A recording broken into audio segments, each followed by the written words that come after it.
Graças a Deus. Meus irmãos, eu vos saúdo na paz do Senhor. Amém. Graças a Deus. Eu peço à igreja, pode se assentar. Quero fazer os meus agradecimentos. Graças a Deus. Eu vou me apresentar primeiro. Meu nome é Derval, sou presbítero da Assembleia de Deus Missão, na pessoa do pastor João Paulo Ribeiro. Dirijo também uma congregação aqui no Ouro Verde, em uma das nossas congregações. Eu, juntamente com a minha esposa, a missionária Miriam Santos, que faz aí a rádio Alfa e Ômega, às terças-feiras, às sextas-feiras. Então, para mim, eu estou aqui debaixo da bênção, viu? Pedi ao meu pastor autorização, ele me deu, e eu estou aqui nesta noite, amém? Eu quero louvar a Deus também pelo anjo dessa igreja, o pastor Valdinei Ivonei. Deus abençoe sua vida, pastor. E citando o nome do pastor, eu cito também e agradeço a Deus pela vida do corpo de obreiro dessa igreja. Eu quero louvar a Deus também pela vida da nossa irmã Patrícia, pois foi ela o canal para estarmos aqui nesta noite, amém? Graças a Deus. É pela primeira vez que eu estou aqui e estou muito feliz nesta noite de termos a oportunidade de estar ministrando a palavra do Senhor. Quando a irmã Patrícia, ela fez o convite, ela pediu a foto para fazer o cartaz, ela mandou, e assim tinha umas crianças, departamento infantil. Vixe, eu falei, eu não sei pregar para criança, porque cada pessoa tem as suas habilidades, tem aquelas pregadoras para criança, mas eu falei, eu vou lá pregar, pai. Quando depois ela falou, não é Derval, é um culto de missões, você pode trazer a palavra. Então, graças a Deus, eu tenho certeza também que Deus falará com as crianças aqui nesta noite, amém? Graças a Deus. Queridos, eu orando a Deus, pedindo a Deus uma direção, uma palavra, Deus me deu esta palavra nesta noite. É muito importante também nós que ministramos a palavra de Deus, pedir direção a Deus para que Deus fale segundo o que Ele querer falar, e não aquilo que nós achamos que nós devemos pregar. Eu orando a Deus, Deus me deu essa palavra, e eu convido a você para estar abrindo a Bíblia comigo, no Evangelho de Jesus Cristo, segundo escreve o Dr. Lucas, no capítulo 15. Aleluia. Vamos ler do versículo 11 ao 14 para a nossa meditação nesta noite. Aleluias. Deus tem uma palavra para o teu coração neste lugar, como sempre teve, não será diferente nesta noite. Quantos encontrou, diga glória a Deus. Vamos ler, diz assim: e disse, um certo homem tinha 2 filhos, e o mais moço deles disse ao pai, pai, dá-me a parte dos bens que me pertencem. Ele repartiu por eles a fazenda. E poucos dias depois, o filho mais novo, ajuntando tudo, partiu para uma terra distante, e desperdiçou todos os seus bens, vivendo dissolutamente. E havendo ele gastado tudo, houve naquela terra uma grande fome, e começou a padecer necessidades. Amém? Só até aqui.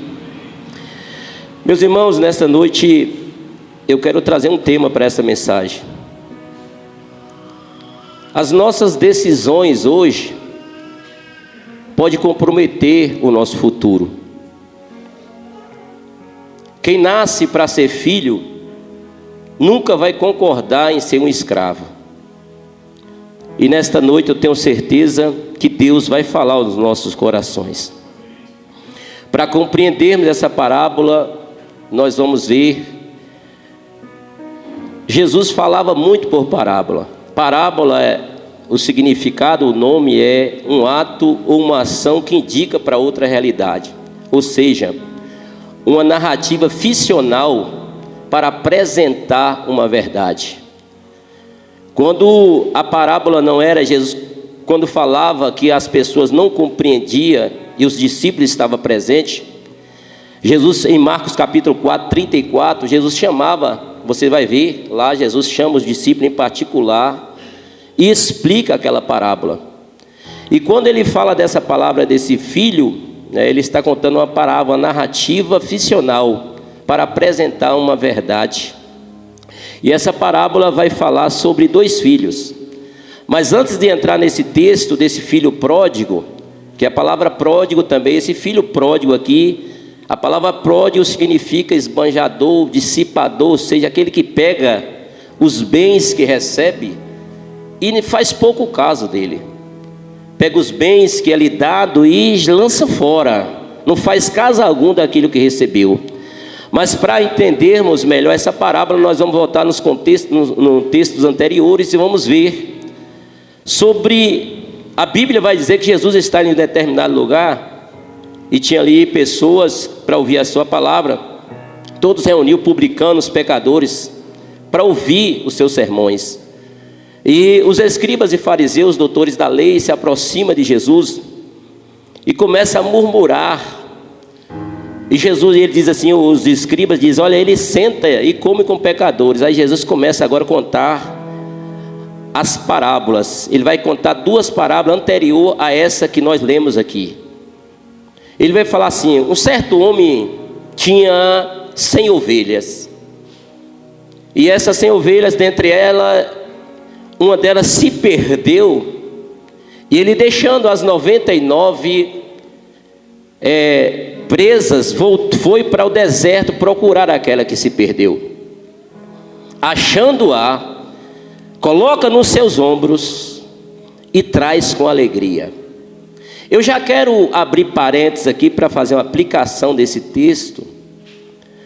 Por que Jesus ele vai tratar-nos como ovelha? E hoje você não vai muito longe para você ver muitas pessoas perdidas, muitas ovelhas que se perderam. E o problema da ovelha quando se perde é que muitas das vezes ela sabe que está perdida, mas ela não tem a capacidade de voltar para casa. Aí é preciso que João capítulo 10, do versículo 11, Jesus fala do bom pastor, que o bom pastor ele dá a sua vida pelas ovelhas. Ele vai atrás delas, achando-a, coloca nos ombros. E aquela ovelha, por que Jesus se preocupou com uma ovelha? Irmãos, por que nós nos preocupamos com o pastor, com uma ovelha que se perde? Porque por onde saiu esta uma, pode sair as 99. É interessante que nós vamos atrás dessa ovelha perdida, porque foi isso que Jesus nos ensinou. Uma ovelha, uma alma. Aí Jesus falou assim, olha, sabe por que eu estou contando isso? Quando aquele pastor achou aquela ovelha, colocou sobre os seus ombros e trouxe para junto das 99, ele reúne os amigos e diz, vamos alegrar, porque eu achei aquela ovelha perdida. Em verdade vos digo que há alegria no céu por um pecador que se arrepende do que pelas 99. Então 1% para Deus é muito importante. Às vezes nós falamos, mas nós temos aqui, o irmão foi, saiu, não tem problema. Tem, irmãos, porque Deus dá valor a uma alma. E aqui nesse texto nós vamos aprender que Jesus estava falando essa parábola, dizendo que esse pastor que era ele valorizava uma vida. Então tem muitas pessoas que acham que Jesus não importa com a pessoa. E é interessante também, eu quero já falar um pouquinho sobre ovelhas. Essa mensagem é um pouco longa, você vai ver a aplicação que eu vou fazer ao seu coração, e Deus vai falar com alguém aqui nesta noite. Irmãos, por que Jesus nos trata como ovelha e não como bodes? Eu já criei ovelha, meu pai era gerente de fazenda. Eu já cuidei de ovelhas. Tem 3 características importantes de uma ovelha. A ovelha, quando ela está ferida, ela não esconde. ela vem para o curral. E quando ela vem para o curral, a gente que é pastor e sabe, você não, olhando para ela, você não imagina aonde está o ferimento. Mas se ela for daquela ovelha que tem lã, ela começa a se esfregar uma na outra e o sangue vai passando para a outra. Aí é necessário que o pastor observa e vê e procura saber qual é a ovelha que está ferida. Outra característica da ovelha, ela não enxerga muito bem, mas ela tem um olfato bom e ouve muito bem.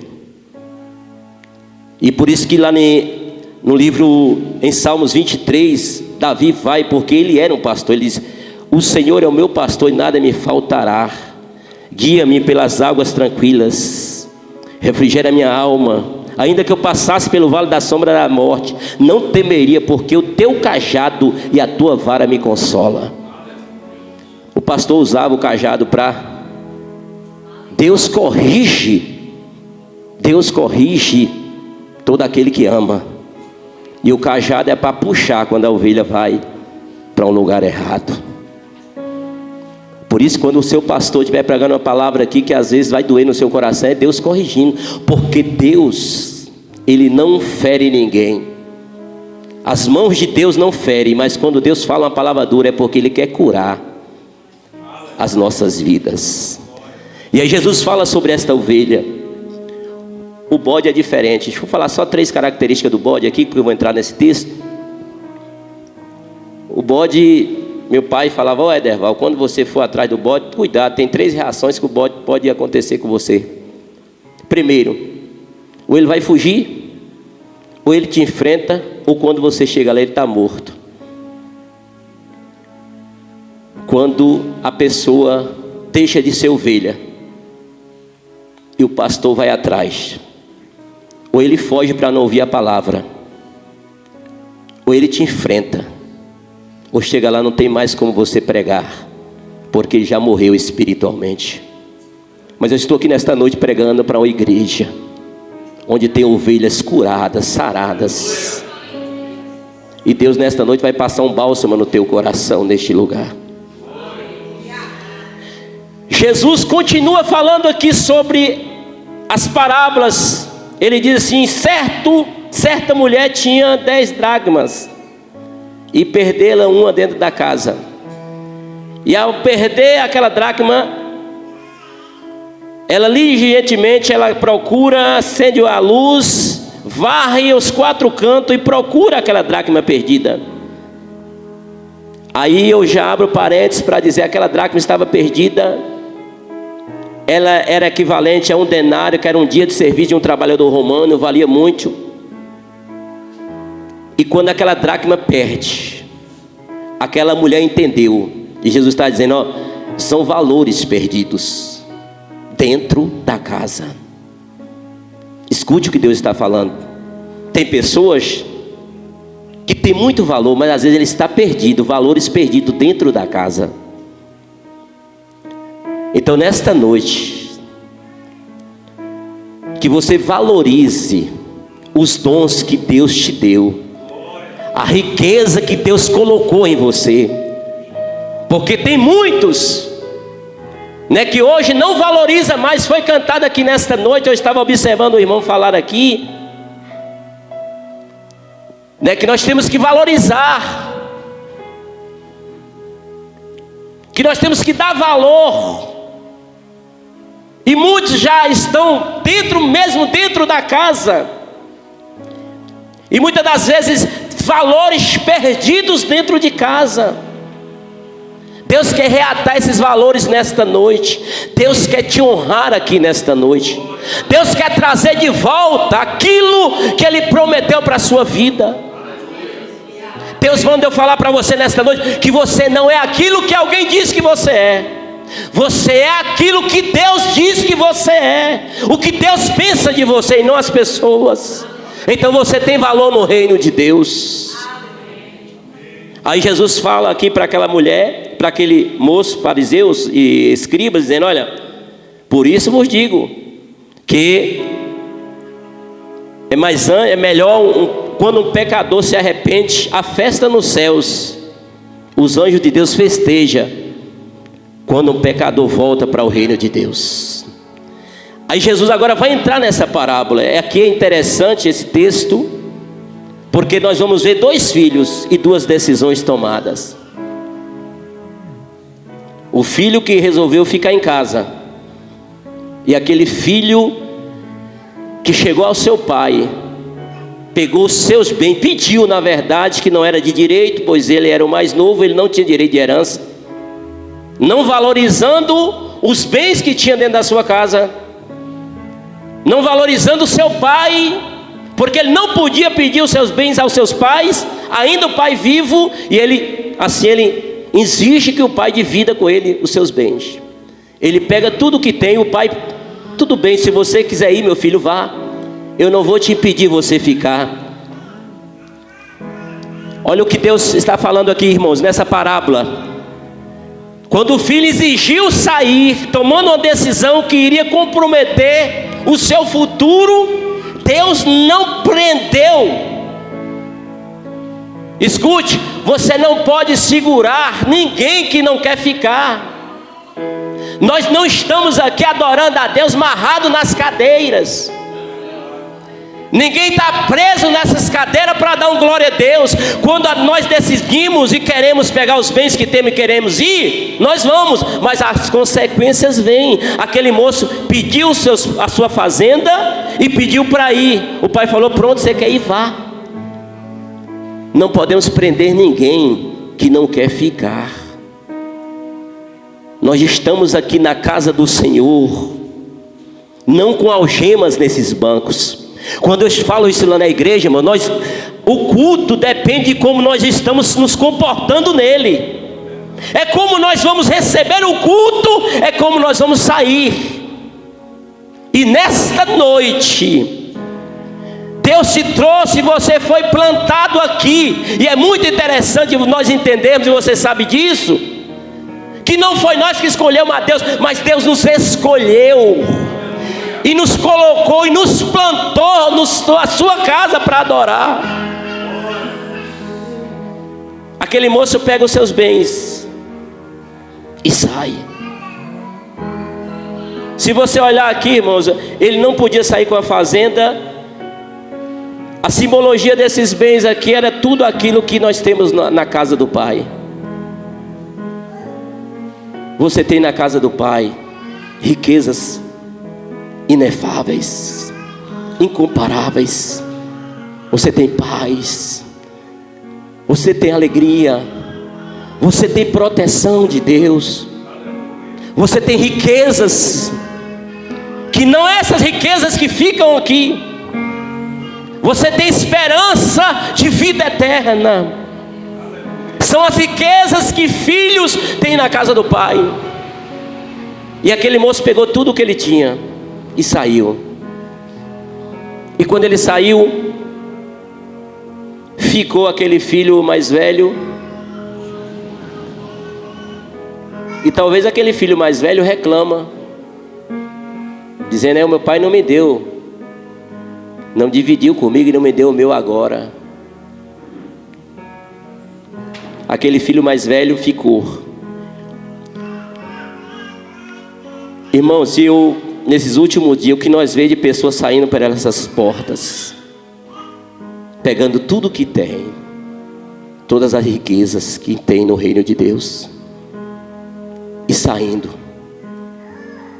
E a Bíblia vai dizer que aquele moço, ele sai, e quando ele está bem, desperdiça tudo, acabando tudo que tinha, que era a sua alegria, que era a paz, que era a esperança de vida eterna. Todos os seus bens foi dissipado lá fora. E quando ele lembrou que ele não era um escravo, mas que ele era um filho e que ele tinha um pai, o coração dele começou a doer. Aleluias. Quando Aquele jovem estava necessitado, como os muitos aí fora estão, que saíram por essas portas, abandonaram o reino de Deus. Aí o inimigo vai abrir uma porta. Escute, a Bíblia vai dizer que um cidadão daquela terra abriu uma porta.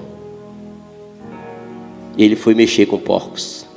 Para um judeu, mexer com porco era um trabalho mais horrível que existia. Não só por ser porco, porque o porco era considerado um animal imundo, e ele foi mexer. Sabe o que eu aprendo com isso aqui? Eu aplico para o teu coração. É que nem toda porta que se abre foi Deus que abriu. Cuidado com as portas que se abrem, porque essa porta aqui não foi Deus que abriu para ele. Porque quando ele estava com fome, essa porta foi aberta para ele trabalhar com porcos, e nem aquilo que os porcos comiam, ele poderia participar das alfarrobas que caíam naqueles, que ele colocava nos coxos. Era uma alfarroba, tinha uma árvore grande, a alfarrobeira, que dava umas vagens doces, era jogado ali naqueles coxos, e nem aqueles pedaços de vagem, ou aqueles caroços, ele poderia comer. Estava descalço, escravo, porque na época os escravos não usavam sandálias, e ele tinha tudo isso na casa do pai. Cuidado com as portas que se abrem. Deus manda eu aplicar isso no coração de alguém, porque nem toda porta que abre foi Deus que abriu, e nem toda porta que se fecha foi o diabo que fechou. Às vezes nós insistimos batendo em portas e tentando abrir ela, e Deus falou: não, quero que você passe nela, porque eu já fechei ela para você não passar. Vou contar um rápido testemunho aqui para os irmãos. Eu sofri demais em Barra do Choça pagando aluguel. 11 anos, 13 anos pagando aluguel. 2 aluguéis, que é de um ponto que eu tenho da casa. Fui em várias casas.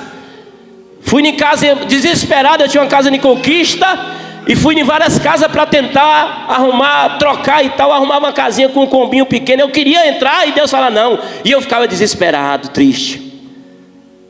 Arrumei uma casa um dia que no fundo parece que criava porco. Uma casa só tinha um quarto, eu precisava de uma casa de 3 quartos. E a mulher fazendo aquele caso todo, e eu tentei fazer o negócio, passei os documentos e tal. Quando foi para assinar, um filho de São Paulo ligou e falou: mãe, não, só se ele dá 10 mil. Eu falei: não tenho dinheiro. Fechou as portas, eu querendo entrar. Sabe o que Deus mandou falar para você? Que Deus tem o melhor para nós. Aramaço e querer andar. Deus tem o melhor para a tua vida. Deus tem o melhor para a tua família.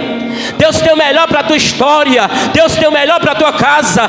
Deus sempre terá o melhor para os seus. Aleluia. 7 meses atrás, agora, eu 11 anos, um rapaz posta uma casa no YouTube, lá na internet, no Zap. Quando ele postou, deixa eu falar antes, 2 anos atrás eu sonhei com uma casa azul, um ponto também azul, que é da loja que eu tenho azul, e disse que eu falava para minha esposa, isso é 2 anos atrás, e chuva caía, eu levantei sonhando, e falei: Miriam, hoje eu não vou ter que sair, porque eu saindo daqui, eu já entro aqui, meu ponto está aqui, eu estou na minha casa grande, eu já entro no meu ponto. E aí eu acordei. Quando eu acordei, eu olhei para o teto, eu estava na casa do alugado. Eu falei: ô Jesus, mas isso é um sonho. 2 anos se passaram. Quando o cara postou a foto, eu falei para ele: irmão, quanto é a casa? Ele falou: 150 mil. Eu falei: eu quero olhar a casa. Não tinha nada, só tinha um carrinho, as coisas. Eu fui lá olhar a casa, juntando tudo, eu tinha um terreno tal, não dava 100 mil. Ele falou: irmão, não dá não. Eu falei: eu dou o carro, dou isso, aquilo, vou adiantar, irmãos, porque nós ganhamos tempo. 8 dias, aí eu vim embora triste. Falei, Jesus, foi só o sonho. Mas com 8 dias o corretor ligou para mim e falou, rapaz, eu gostei de você, corretor. E Deus me incomodou a dizer que aquela casa vai ser sua. Ah, Espírito Santo. Eu vou ligar para o dono da casa e vou falar que a casa tem que ser sua. Deus usa até mesmo quem não é crente para te abençoar. Quantos creem nesta noite que Deus usa as coisas que não são para aniquilar aquelas que são? Esse é o Deus ao qual nós servimos. Eu falei, irmão, como assim? Ele falou, a casa vai ser sua. Você tem o que para jogar em cima da mesa? Eu joguei tudo que eu tinha. Falei, só não joga os meninos. E quando eu joguei em cima da mesa, deu mais ou menos alguns trocados, e pedi dinheiro emprestado ao meu cunhado. Falei, ele falou assim, você vai mudar que dia? Toma a chave da casa, nós vamos bater os documentos. Do jeito que eu sonhei. Só para você entender, a minha casa hoje tem 3 banheiros. Eu sonhava, ei, Deus tem sonhos grandes para a sua vida. Quando você sonhar sonho grande, não é você que sonha, é Deus. Porque sonho pequeno é nosso.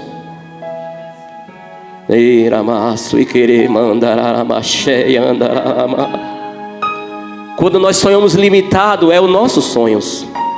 Mas quando extrapola, é Deus que está escrevendo e vai acontecer. Deus está falando com alguém aqui nesta noite. Continue, filho. Ainda que você queixe dizendo assim, pai, o Senhor nunca matou um cabrito para mim. Mas o Pai disse para você que nesta noite, tudo que é meu é seu, meu filho. Você é herdeiro de uma grande promessa. Você é herdeiro de uma grande riqueza que ninguém pode tomar.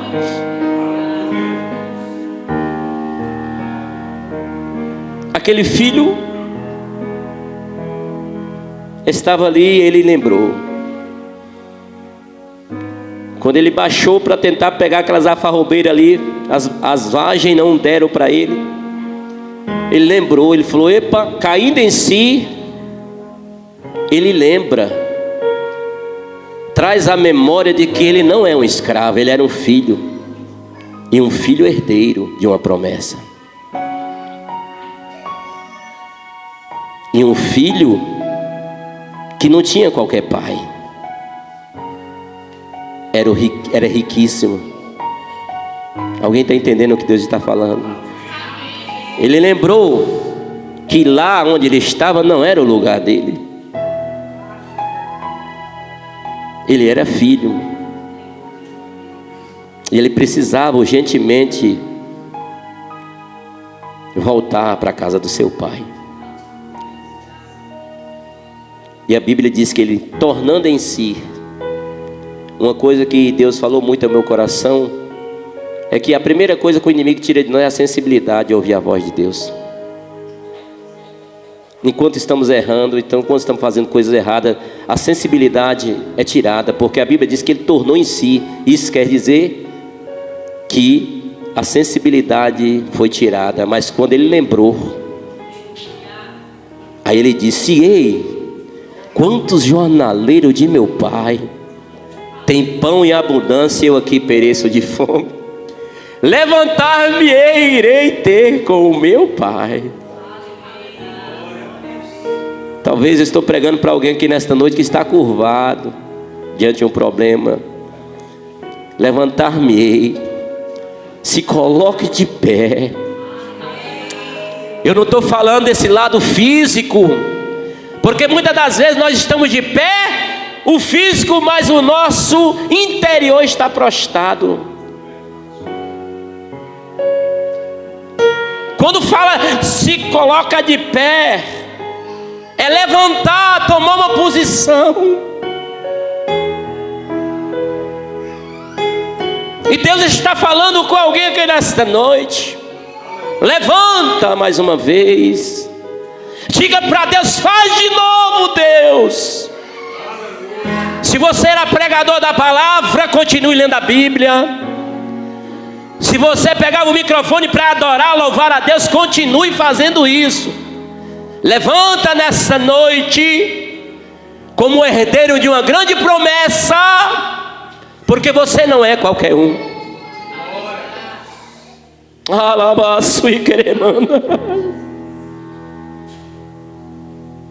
E ele se levanta e diz: eu vou ter com meu pai. Olha o que Deus vai falar para você e para mim. Que na vida, quando nós tomamos decisões erradas e nós reclamamos, às vezes nós reclamamos porque não é Deus, é porque muitas das vezes nós que plantamos tal semente. Nós tomamos decisões erradas e queremos que o nosso futuro seja brilhante. As nossas decisões vai comprometer muitas das vezes o nosso futuro, tanto para o lado positivo como negativo. Tem pessoas que estão fazendo faculdade e trancam as faculdades. Eu tenho um irmão, 3 formaturas, e foi fazer agora geografia na UESB. Já estava estagiando, fundou nas drogas, está lá jogado. Trancou a faculdade faltando 3 meses. Minha mãe já tinha comprado uma novilha para fazer um churrasco como esse aqui, e aconteceu. E ele conheceu pessoas erradas lá dentro da faculdade e começou a fumar drogas, e hoje está jogado. E aqueles que diziam ser amigo dele não bate lá na porta. A gente, essa semana ele me ligou. Isso eu fico com o coração partido, porque ele trabalhava em 3 hospitais, São Vicente, o hospital de base e o Unimec. Ele era contabilista para pagar os médicos, e estava terminando a faculdade de geografia, já estava estagiando, viajando para todos os lugares. Ele tomou uma decisão errada na sua vida, que comprometeu todo o seu futuro. Essa semana ele me ligou dizendo: me empresta um dinheiro aí para me pagar uma passagem. Meu coração partiu, porque outrora eu vi ele bem, e ele tomou decisões erradas na vida. Se nós reclamamos das vezes o que nós estamos colhendo, olha para trás e veja o que nós plantamos. Se você começar a plantar semente boa na tua vida, você nunca vai colher frutos ruins. Se você começar a plantar coisas boas na tua vida, pode ser mais cedo ou mais tarde, passa o tempo que passar, a semente que te espera são frutos bons. Então as nossas decisões vão decidir o nosso futuro. Aquele jovem estava sofrendo porque ele mesmo plantou isso, mas ele se lembrou. E às vezes, olha o que acontece. Às vezes, irmãos, na nossa vida é necessário perder, muitas das vezes, para aprendermos como é difícil o caminho da volta, mas é necessário nós voltarmos. Às vezes nós perdemos tudo. Eu conheço muitos que perdem esposa, perdem amigos, perdem trabalho, perde isso, perde aquilo, porque tomou decisões erradas.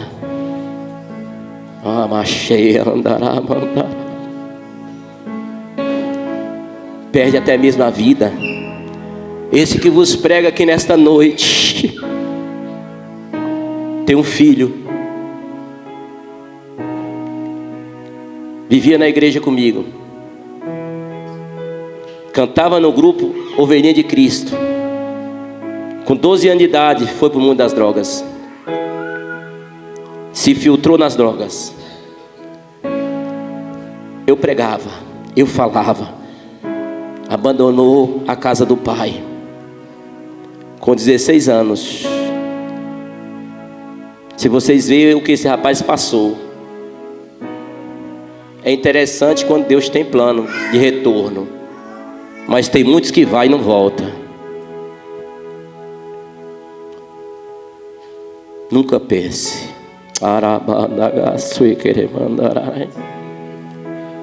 Nunca pense em sair da casa do Pai, porque é doloroso. Às vezes os momentos é triste, às vezes os acontecimentos são severos. O inimigo nunca brincou de ser inimigo. O inimigo não vai nos colocar em lugares bons.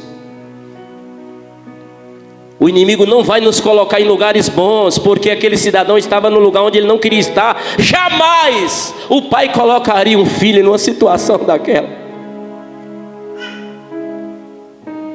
E com 16 anos ele levou um tiro na lateral da cabeça, esse filho meu, arrancando-lhe o olho esquerdo. Mas Deus tinha plano. Deus tinha plano. Deus tinha plano. Deus tinha plano, e quando Deus tem plano,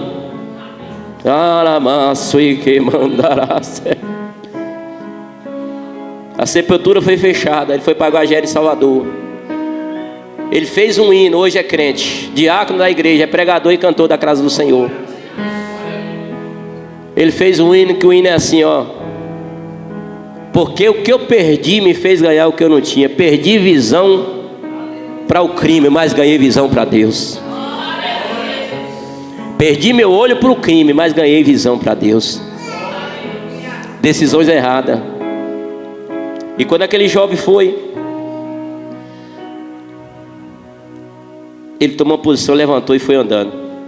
O caminho da volta é difícil, porque o caminho da volta vai ter muitos questionamentos. Olha ela, olha ele. Ué, voltou? Ué, fez isso, fez aquilo. Os apredejamentos vêm. Eu não sei se é histórico ou verdade, mas segundo dizem que quando o filho era desordeiro como esse e voltava pedindo perdão, principalmente quando era mais novo, que ele passava pelo corredor do apredejamento. Talvez você...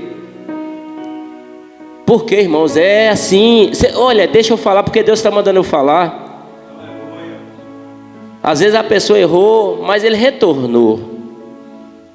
E ele quer fazer a obra de Deus, e as pessoas julgam, apedrejam. É pedra, não, ele não pode cantar mais. Ele não pode entrar aqui. Irmão, você sabe qual é o problema? Esse dia eu estava na igreja e o irmão... Nós temos, na Assembleia de Deus, nós temos o costume de, às vezes, quando o irmão erra alguma coisa, ou vai, daí ele vai para frente, no dia de Santa Ceia, ele pede perdão a todo mundo. E já vai toda acanhada. Aí eu fico pensando, comigo. Se tu vê a vinda dele, do final até chegar no altar, por que ele pede perdão? Alguém tem algum perdão na mão a não ser Deus? É o medo dos apedrejamentos. Porque a Bíblia diz que quem perdoa, nós liberamos. Se a igreja liberou perdão, ele já pediu perdão para Deus, o perdão está na mão de Deus. Só que ele pede perdão a todo mundo porque ele fica com medo, receoso das pedras. E era isso que esse jovem ia enfrentar. Quando ele resolveu voltar, ele caminha em direção ao pai, e o pai de longe o vê. E o pai de longe com os braços abertos. Vem aquele moço, não é assim quando entra na igreja, que fica um bocado de tempo e sai. As marcas da prova, as marcas da luta, as marcas do sofrimento, tudo vem acompanhando ele. Só que o pai fica com os dois braços abertos, esperando ele voltar. E esse pai está aqui nesta noite. Nós não vemos com os olhos carnais, mas espiritualmente Deus está com os dois braços abertos, esperando alguém aqui nesta noite. E aquele pai, quando vê aquele filho, ele corre. Ele corre para abraçar antes dele ser apredejado. Abraça aquele filho e beija no seu pescoço. E aquele filho, as mesmas palavras que ele falou anteriormente, ele vai falar para o pai. Ele falou: pai, Pequei contra o céu e perante ti. Eu não sou digno de estar na tua casa. Eu não sou digno de ser chamado teu filho. Aí ó a reação do pai. Chama o Espírito Santo. Traga tudo aquilo que ele deixou de honra para trás. Traga aí o anel, que é a aliança. Foi falado aqui nesta noite de aliança. Traga a túnica de honra, porque ele perdeu honra, mas hoje eu vou honrar ele aqui. Traga as sandálias e calce no pé dele, porque ele era escravo, mas ele é filho. Hoje eu recebo ele novamente. Coloque o anel no teu dedo. E tem mais, hoje tem festa no céu. Eu não quero um bezerro magro, não, eu quero um gordo, o melhor, porque eu tenho o melhor para o meu filho. Oh, Deus tem o melhor para a tua vida. Deus não vai te dar qualquer coisa. A festa que Deus vai fazer não é qualquer festa, é com o melhor. Traga o melhor bezerro cevado, porque esse meu filho estava morto e reviveu. Aí entra agora o filho mais velho, bicudo. Ué, eu estou aqui, aquele cara saiu, Jesus está ensinando isso aqui. Quem somos nós? Entra meu filho. Eu não quero. Aquele filho teu gastou tudo, o Senhor nunca me deu nada. Eu não tive oportunidade nenhuma. E o Senhor agora vai caçar o melhor para ele, colocar novamente um anel no dedo dele, colocar a sandália, aceitá-lo como, honrar ele com a túnica de honra. Aí o pai olha para o filho e diz: filho, olha isso aqui, tudo é seu, sempre foi seu. Tudo é seu, essa riqueza é tua, o reino é teu. Eu paguei isso caro. Não foi com qualquer coisa que eu alcancei a tua vida. Cadê aqueles que nesta noite, que talvez entrou aqui? Nunca pense, irmãos, nunca pense. Eu vim batendo nessa tecla em tomar decisões que vai comprometer, principalmente no reino espiritual. Porque eu vejo hoje muitos, essa igreja, a minha igreja, eu estou falando a igreja no geral, mundial, são muitos que se perdem. São mais de 62 milhões de desviados, afastados, que saíram por essas portas. A maioria dos assassinados hoje são filhos de crentes que já estiveram na igreja, porque tomaram decisões erradas. Mas eu estou aqui diante de um Deus tremendo, de uma palavra, de um Jesus que levou sobre si as nossas dores. O castigo que nos trouxe a paz estava sobre ele, e sobre as suas feridas nós somos sarados. Então nesta noite Deus está honrando alguém aqui, colocando nele novamente uma aliança de honra, uma aliança de compromisso. Está honrando alguém com a túnica de honra. E Deus está dizendo para você: você é filho, e você vai permanecer na minha casa, frutificando e alegrando no meu reino. Cadê aqueles que vieram nesta noite e dizer: Senhor, eu vim te adorar, Aleluia. Deus está falando com alguém aqui nesta noite. Não saia, não tome decisões erradas, porque pode comprometer o nosso amanhã. Continue sofrendo, continue passando por momentos difíceis, porque a Bíblia não nos ensina que nós vamos vir para o reino de Deus e ficar só na bonança. Não, nós vamos sofrer, mas a Bíblia vai dizer que no mundo nós teremos aflições, mas tenhamos bom ânimo, porque Jesus venceu o mundo e nós venceremos com Ele. Permaneça firme. Aleluias. Irmãos, eu quero louvar aquele hino que você louvou. Não querem, posso? Já vou terminar já.